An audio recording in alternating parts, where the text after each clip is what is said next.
राजू शेट्टी हे शेतकऱ्यांसाठी वारंवार आंदोलन करत आलेले नेते आहेत. त्यांच्याविषयी आम्हाला नक्कीच आदर आहे. परंतु त्यांनी जरांगीच्या आंदोलनाला पाठिंबा दिला आणि जरांगीला समर्थन करण्याचं काम केलं. त्यामुळं नक्कीच ओबीसी समाज त्यांचं समर्थन करू शकत नाही.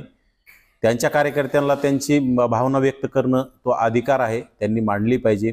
आणि राजू शेट्टी साहेबांविषयी आम्हाला आदरच आहे.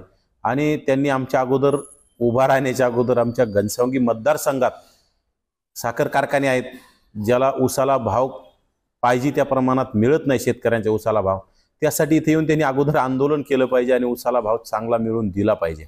त्यानंतर इथं उभा राहण्याची भाषा त्यांच्या कार्यकर्त्यांनी केली पाहिजे. आणि ठीक आहे, त्यांच्या कार्यकर्त्यांची इच्छा असेल तर ते राहतील नाही राहतील त्याचा विषय नाही. आता आमच्या भावना आम्ही आमच्या ओबीसीच्या अनेक नेत्यांना इथं घनसावंगी विधानसभा मतदारसंघातून उभा राहण्याची विनंती केली. पाठीमागं मी अनेक वेळा आदरणीय भुजबळ साहेबांना ह्या विषयावर बोललो की आमचे नेते आदरणीय समीर भाऊ भुजबळ साहेब यांना घनसावंगी विधानसभा मतदारसंघातून उभा करावं.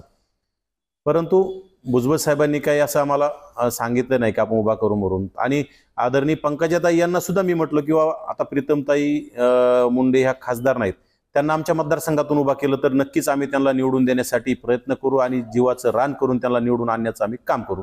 ही कसं असतं, कार्यकर्त्यांची मागणी असते. पाठीमागं महादेवराव जानकर इथं घनसावंगी विधानसभा मतदारसंघात उभा राहिले.